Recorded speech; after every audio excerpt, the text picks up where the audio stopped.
feeling at home. Okay, all the other stuff could kind of vanish, disappear. But listen to what happens. Mordecai's words changed the way Esther felt about herself. For the first time, she realized that God had a place for her. Her hesitation was replaced with direction. Her questions were dissolved with newfound conviction. She was ready to take action. Scripture describes her immediate response. Here's what she does. This is Esther chapter 4, verse 15 and 16. Then Esther told them to reply to Mordecai, "Go gather all the Jews who are present in Shushan and fast for me.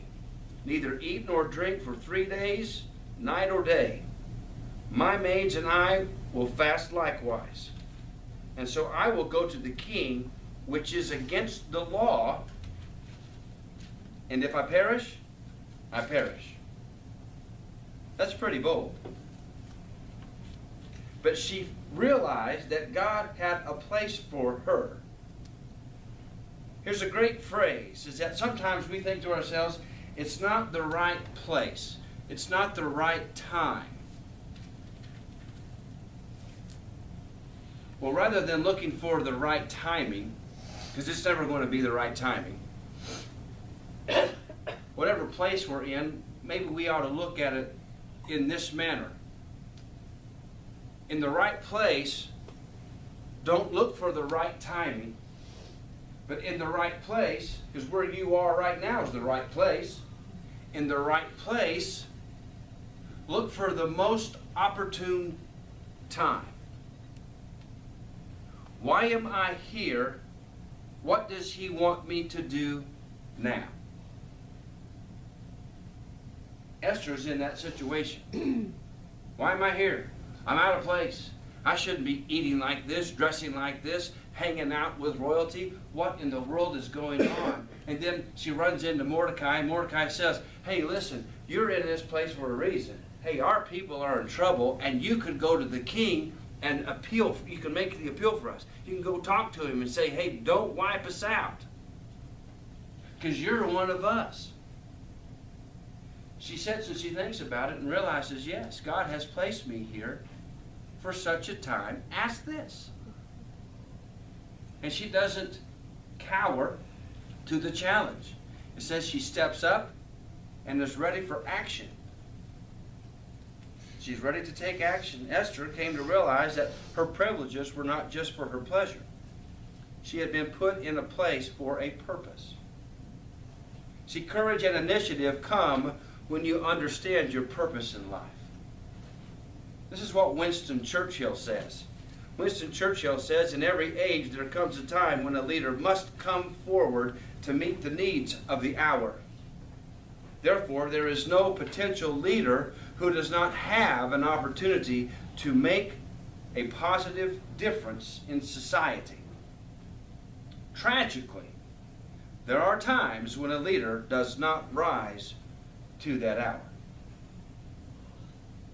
God not only has a place for us, he has placed us where he needs us.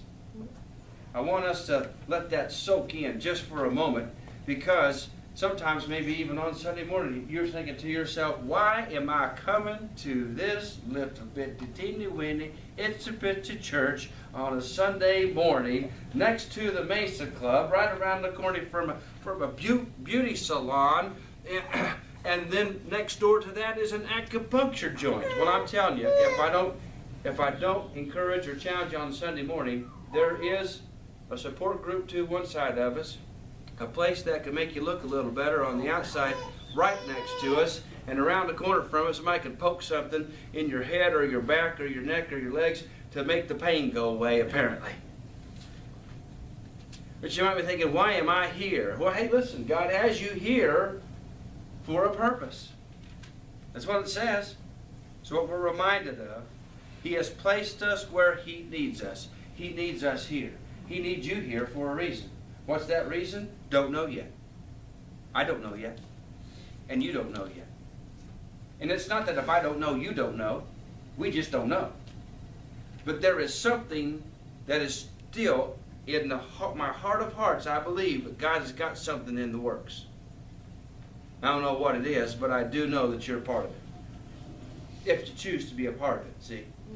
Is that when that hour comes, are we willing to stand up and take action and do what is necessary? Or are we going to cower back and say, let's wait and let God raise up somebody else? Esther was not willing to be that person in the time that she was here. She says, I will stand up. I will go to the king. I will tell him who I am. I will ask for my people to be taken care of and not done away with. Did the king look her in the eyes and say, I don't think so? He did what she asked. God knew that he had the right person at the right place at the right time. She didn't know that. God did. He knew that she would rise to the occasion. When we see opportunities before us, we have to rise to those occasions. It doesn't matter if it is giving somebody a half a pizza, or it doesn't matter if it is straightening out carts in the cart thing in the shopping mall, in the shopping parking lot. It doesn't matter. It doesn't matter if you got to let somebody step on top of your head to get where they want to go. When the opportunity arises, we have to step up.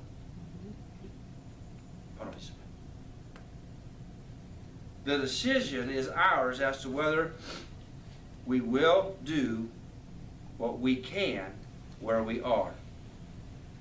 I do want to say 3 more things before we close today, but I want to remind us of this, is that sometimes we have a tendency of thinking, yes, I have taken this opportunity. I have taken that opportunity. I've done what God has asked me to do over and over and over again until I make myself dizzy. I'm ready for the big thing. And God keeps saying to us, I need you to keep doing the little things. Because a bunch of little things do equal a big thing anyway. But you feel in your heart of hearts, you feel, I want to do more, I want to be more, I want to give more. I only have this one life to live. Let me just serve you with all that I have. And I think sometimes we fail to remember this little phrase, and and here's what it is. I can do what I can, how I can, the best I can. That's all I can. I can do the best I can with what I can, how I can. That's all I can. And if today your best is 50% and that's your best, that's your best. If tomorrow it's 75%, that's your best, that's your best. And if the next day it's 100%, hey, look out, here I come. But we have to do what we can, how we can, the best we can, where we are. Not where we want to be. Thinking about doing what we want to do where we aren't isn't helpful to anybody, not even ourselves. We have to do what we can where we're at right now if we want to do what we want to do later. That's how it works. That's how it works. And she had to be scared. And she had to be scared. It was against the law, and she was a Jew. It was against the law. She was a Jew. And she says at the end of that passage, if I perish, I perish. And it reminds me of Shadrach, and Abednego from the book of Daniel. When Shadrach, Meshach, and Abednego said, we are not going to bow to your idol. And they said, well, we're going to throw you in the fiery furnace. And what Shadrach, and Abednego came back and said is that you throw us in that furnace. Because our God can get us out of there if he wants to. Our God can get us out of there. So there. They didn't even flinch at the thought of being thrown in the fire. We are going to stand our ground.